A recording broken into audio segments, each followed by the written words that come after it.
मैं सभी विद्यार्थियों और साथियों का आर्य क्लास यूट्यूब चैनल के अंतर्गत बहुत-बहुत स्वागत, वेलकम और अभिनंदन करता हूँ। प्रिय विद्यार्थियों, आपको डेली जो है पॉलिटिकल साइंस के जो कंटेंट हैं वो प्रोवाइड करवाए जाते हैं। निश्चित रूप में जो है बेहतर से बेहतर कंटेंट उपलब्ध कराने का जो है मेरा प्रयास रहेगा। तो अगर मेरे द्वारा आपको जो उपलब्ध कराए जा रहे जो कंटेंट निश्चित रूप में जो है आपके लिए उपयोगी हैं। अगर आपको अच्छे लग रहे हैं तो आप जो है क्लास को लाइक करें और शेयर करें। चलिए बात करते हैं अपन जो है आज के टॉपिक के संदर्भ में। तो आज का जो हमारा जो टॉपिक रहेगा वो राजनीतिक सिद्धांत और संकल्पनाओं के संदर्भ में जो हमारी जो है क्लास रहेगी। डियर स्टूडेंट्स, मैं आपको बता दूं कि जो राजनीति है वो अंग्रेजी भाषा के पॉलिटिक्स शब्द का हिंदी अनुवाद है, जो कि यूनानी भाषा के यूनानी भाषा के पोलिस शब्द से लिया गया है। ठीक है, राजनीति अंग्रेजी भाषा के पॉलिटिक्स शब्द का हिंदी अनुवाद है, जो कि यूनानी भाषा के पोलिस शब्द से बना है, जिसका अर्थ होता है नगर राज्य। देखिए, राजनीति विज्ञान को जो सर्वाधिक जो देन है वो यूनानियों की मानी जाती है, जिसमें प्लेटो का आदर्शवाद और अरस्तु के यथार्थवाद ने इसको अभिसिंचित किया है। और राजनीति विज्ञान के पिता के नाम से जो है किसको जाना जाता है? अरस्तु को जाना जाता है। चलिए बात करते हैं अपन। राजनीति विज्ञान को अध्ययन की सुविधा के लिए जो है दो भागों में बांटा गया है। और जो दो भागों में बांटा गया है डियर स्टूडेंट्स, एक तो परंपरागत दृष्टिकोण। कौन सा दृष्टिकोण? परंपरागत दृष्टिकोण, और जिसे शास्त्रीय दृष्टिकोण के नाम से भी जाना जाता है। और दूसरा जो है आधुनिक दृष्टिकोण। दो दृष्टिकोणों के अंतर्गत हम राजनीति विज्ञान का अध्ययन करते हैं। तो जो परंपरागत दृष्टिकोण, ये शास्त्रीय दृष्टिकोण, और जो आधुनिक जो दृष्टिकोण है इसको समकालीन दृष्टिकोण के नाम से भी जो है जाना जाता है। देखिए, सबसे पहले हम बात करते हैं परंपरागत दृष्टिकोण की। और जो परंपरागत जो दृष्टिकोण है इसका जो समय है वो 6वीं शताब्दी से लेकर के और सेकंड वर्ल्ड वॉर तक का जो है इसे माना जाता है। और इसके अध्ययन के जो विषय हैं वो राज्य, इसके अलावा सरकार, राज्य व सरकार का अध्ययन, और राज्य सरकार और मानवीय तथ्यों का अध्ययन। ठीक है, इसमें मोस्टली रूप में इसकी विषय वस्तु ये है, जैसे गार्नर कहता है कि राजनीति विज्ञान का प्रारंभ और जो अंत होता है वो राज्य के साथ होता है। यानी राजनीति विज्ञान का जो केंद्र बिंदु माना गया है वो किसको माना गया है? राज्य। तो कुछ विद्वान जो है सरकार से संबंधित मानते हैं, और कुछ राज्य और सरकार का अध्ययन मानते हैं, और कुछ विद्वान राज्य सरकार व मानवीय तत्वों का अध्ययन मानते हैं। ठीक है, तो हम एक तो विषय वस्तु के संदर्भ में बात करेंगे, और दूसरी तरफ हम देखेंगे कि इसके जो प्रमुख जो विद्वान हैं कि अध्ययन करने वाले, राज्य का अध्ययन करने वाले जो विद्वान है वो कौन कौन है। तो राज्य का जो अध्ययन करने वाले जो विद्वान है जिसमें प्रमुख रूप से जो है एक तो गार्नर है, गेटेल, ब्लेंसली, लेविस और लॉर्ड एक्टन, गुडनॉव और जकारिया। ये राजनीतिक विज्ञान को किससे रिलेटेड मानते हैं? कि राज्य के अध्ययन से संबंधित मानते हैं। दूसरे जो है सरकार का अध्ययन करने वाले जो विद्वान हैं, विचारक हैं, जिसमें सीले, लिकोक और स्टीफन आते हैं। और राज्य और सरकार का जो है कौन मानते हैं? गिलक्रास्ट, पॉल जेनेस और डिमॉन। राज्य व सरकार और मानवीय तत्वों का अध्ययन करने वाले जो विद्वान मानते हैं उसमें लास्की है और हरमन हेलर है। ठीक है, तो ये तो प्रमुख रूप से जो है परंपरागत दृष्टिकोण के जो है, एक तो इसका समय आपको ध्यान रखना है 6वीं शताब्दी से लेकर के और सेकंड वर्ल्ड वॉर तक।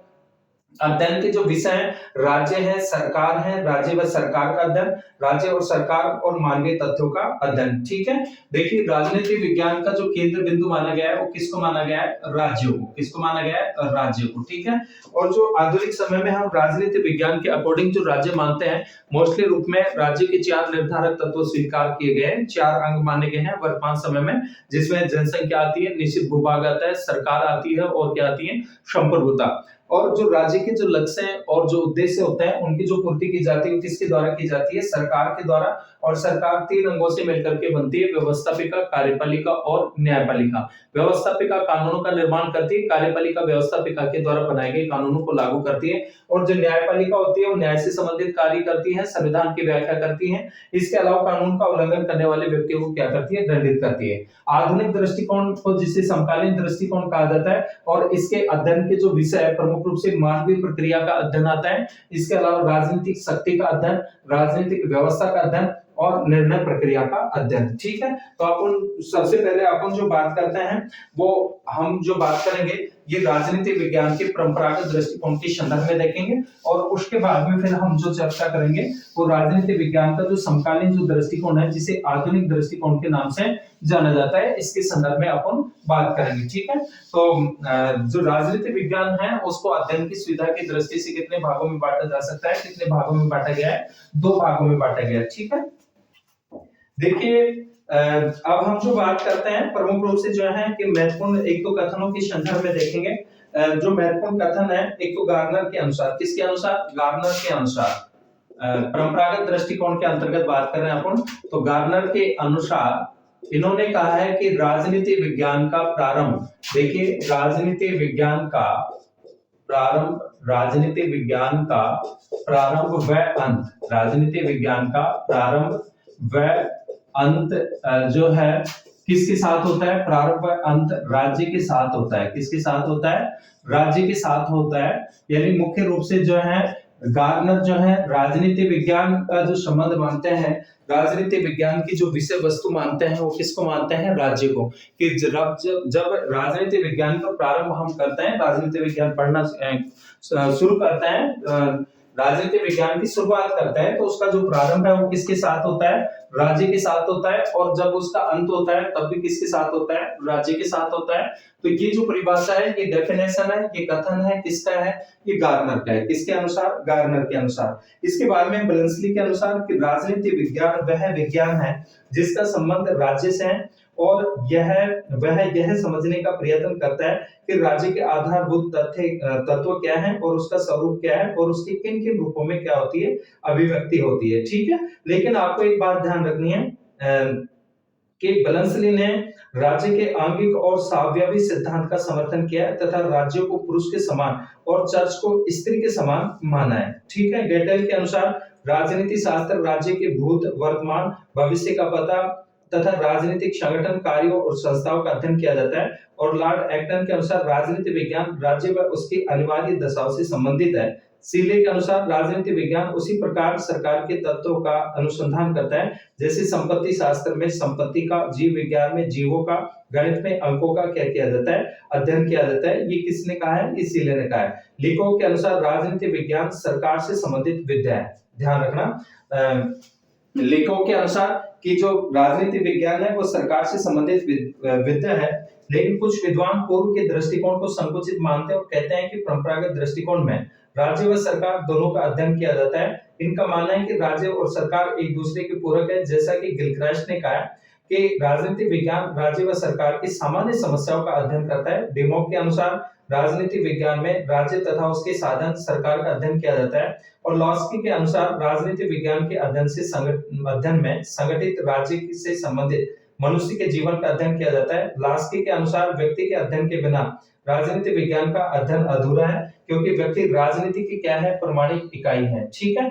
उसके बाद में विलोपी कहते हैं कि राजनीति विज्ञान के अध्ययन में राज्य, सरकार व कानूनों के अध्ययन को क्या किया है, शामिल किया है। अब हम बात करते हैं राजनीति विज्ञान के क्षेत्र की परंपरागत दृष्टिकोण के अनुसार। ठीक है, अपन फिर बाद में देखेंगे समकालीन दृष्टिकोण या आधुनिक दृष्टिकोण को। अब इसके अनुसार जो परंपरागत दृष्टिकोण के अनुसार राजनीति विज्ञान का क्षेत्र, राजनीति विज्ञान का क्षेत्र क्राइटेरिया, स्कोप की राजनीतिक विज्ञान के अंतर्गत जो है किस किस का अध्ययन किया जाता है, इसका क्षेत्र क्या है, स्कोप क्या है, इसके संदर्भ में जब अपन देखते हैं तो राजनीतिक विज्ञान का जो क्षेत्र है कौन से दृष्टिकोण के अनुसार बात करेंगे अपन, परंपरागत दृष्टिकोण के अनुसार। कौन से दृष्टिकोण के अनुसार, परंपरागत दृष्टिकोण के अनुसार। ठीक है, राजनीतिक विज्ञान का क्षेत्र परंपरागत दृष्टिकोण के अनुसार। तो देखिए विद्वानों ने इसके क्षेत्र को अलग अलग भागों में बांटा है, जैसा कि गार्नर ने राजनीतिक विज्ञान के क्षेत्र को 3 भागों में बांटा है। पहले तो देखेंगे अपन गार्नर के अनुसार। ठीक है, कि गार्नर ने राजनीति विज्ञान के क्षेत्र को, गार्नर ने राजनीति विज्ञान के क्षेत्र को 3 भागों में बांटा है। कितने भागों में बांटा है, 3 भागों में बांटा है। ठीक है, गार्नर ने राजनीति विज्ञान के क्षेत्र को कितने भागों में बांटा है, 3 भागों में बांटा है। और जो 3 भागों में बांटा है कि पहला तो जो है राज्य की प्रकृति, उत्पत्ति व खोज। कौन सा है, राज्य की उत्पत्ति प्रकृति व उसकी खोज, प्रकृति व खोज। ठीक है, एक तो ये है कि राज्य की उत्पत्ति, प्रकृति, खोज, ये इसका क्षेत्र माना है। दूसरा जो है राजनीतिक संस्थाओं के स्वरूप व इतिहास, राजनीतिक संस्थाओं के स्वरूप व इतिहास। ठीक है, इसके अलावा जो है तीसरा जो बताया इन्होंने, तीसरे रूप में एक तो जो है तीन भागों में बांटा है। पहला तो राज्य की उत्पत्ति, प्रकृति, खोज। दूसरा जो है राजनीतिक संस्थाओं के स्वरूप व इतिहास और गवेषणा। उक्त खोज गणेशना के आधार पर राजनीतिक विकास का अनुमान लगाना। ठीक है, उक्त खोज व गवेषणा के आधार पर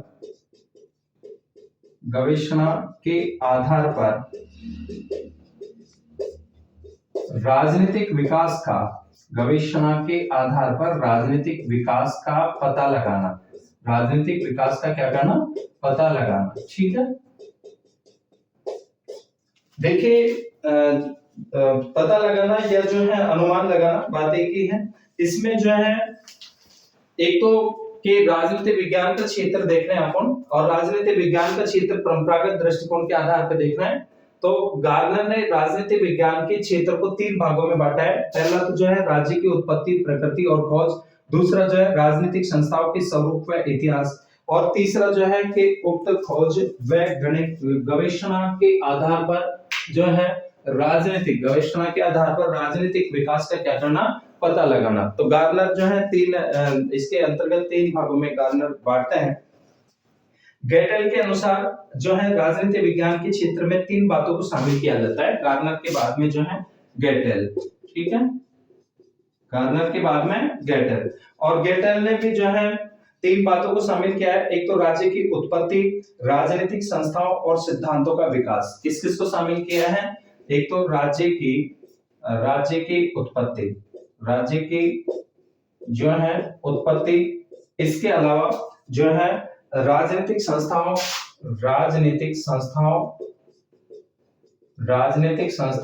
व सिद्धांतों का विकास, राजनीतिक संस्थाओं व सिद्धांतों का विकास। ठीक है, एक तो ये माना है। दूसरा जो माना है कि विद्यमान राजनीतिक संस्थाओं के सिद्धांतों का अध्ययन, विद्यमान राजनीतिक संस्थाओं के जो है सिद्धांतों का अध्ययन, राजनीतिक संस्थाओं के सिद्धांतों का अध्ययन। इसके अलावा जो तीसरा है कि राज्य के भावी स्वरूप का अध्ययन। तीसरे रूप में राज्य के भावी स्वरूप का अध्ययन, राज्य के भावी स्वरूप का अध्ययन। ये कौन बांटते हैं? तीन बातों को शामिल कौन करते हैं? ये गेटेल करते हैं। विलोबी के अनुसार राजनीतिक विज्ञान का क्षेत्र राज्य, सरकार या कानून का अध्ययन है। ये ध्यान रखना, किसका कोटेशन है? विलोबी के अनुसार। किसके अनुसार? विलोबी के अनुसार। ठीक है, क्षेत्र के संदर्भ में कि राजनीतिक विज्ञान का संबंध जो है, राजनीतिक विज्ञान का संबंध किससे है? राजनीतिक विज्ञान का संबंध या इसके क्षेत्र का जो संबंध है, राजनीतिक विज्ञान के क्षेत्र का संबंध, राजनीतिक विज्ञान के क्षेत्र का जो संबंध है राज्य, सरकार, कानून का अध्ययन है। किस किस का है? एक तो राज्य, सरकार व कानून का क्या है? अध्ययन है। ठीक है, ये किसने कहा है? ये विलोबी ने कहा है। और बेलेंसली ने तीन भागों में बांटा है। राज्य के मूल तत्वों का अध्ययन, राज्य के विकास का अध्ययन, राज्य के स्वरूप का अध्ययन। ध्यान रखना, फ्रेडरिक पोलक ने इसको राजनीतिक विज्ञान को दो भागों में बांटा है, एक तो सैद्धांतिक और एक जो है प्रयोगात्मक। देखिए 1948 में यूनेस्को के तत्वाधान में आयोजित राजनीतिक विज्ञान के विद्वानों के सम्मेलन में राजनीतिक विज्ञान के विषय क्षेत्र को चार भागों में बांटा गया। एक तो राजनीतिक सिद्धांतों का अध्ययन, राजनीतिक संस्थाओं का अध्ययन, राजनीतिक दल, दबाव समूह, जनमत का अध्ययन, अंतरराष्ट्रीय संबंधों का अध्ययन। इस प्रकार राजनीतिक विज्ञान के क्षेत्र के अंतर्गत निम्नलिखित बातें आती हैं। एक तो मानवता, राजनीतिक जीवन, राज्य, क्षेत्रीय, राष्ट्रीय और अंतरराष्ट्रीय समस्याएं, सरकार, राजनीतिक विचारों का इतिहास, और राजनीतिक विचारधाराएं, इसके अलावा अंतर्राष्ट्रीय कानून, संबंधों तथा अंतर्राष्ट्रीय संबंधों का अध्ययन। तो ये राजनीतिक विज्ञान के क्षेत्र के अंतर्गत ये प्रमुख रूप से बातें आती हैं।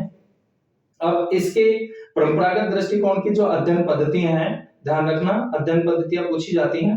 एक तो दार्शनिक पद्धति जिसे आदर्शात्मक भी कहा जाता है, और इसके जो समर्थक हैं आदर्शात्मक या दार्शनिक पद्धति के जो प्रमुख समर्थक है प्लेटो, कांट, आर्थर मुरे, इसके अलावा David hello, Gandhi ji, Herbert Marquess, ये कौन सी पद्धति की समर्थक हैं? दार्शनिक पद्धति के। और इसके बाद में आती है ऐतिहासिक पद्धति। ऐतिहासिक पद्धति के सिवाय इसके जो है जनक है कौन सी पद्धति के? ऐतिहासिक पद्धति के। इसके अलावा जो है अरस्तु, Machiavelli, Karl Marx, Montesquieu, Jean बोंदा, सीले, बर्क, फिलिबिशियस, टिमेन। और कानूनी पद्धति के प्रमुख समर्थक Willoughby, Duguit, Dicey, Barker, KC Wheare, DD Basu, K M Panikkar, Ivor Jennings, ये अध्ययन पद्धतियां रही हैं परंपरागत दृष्टिकोण की।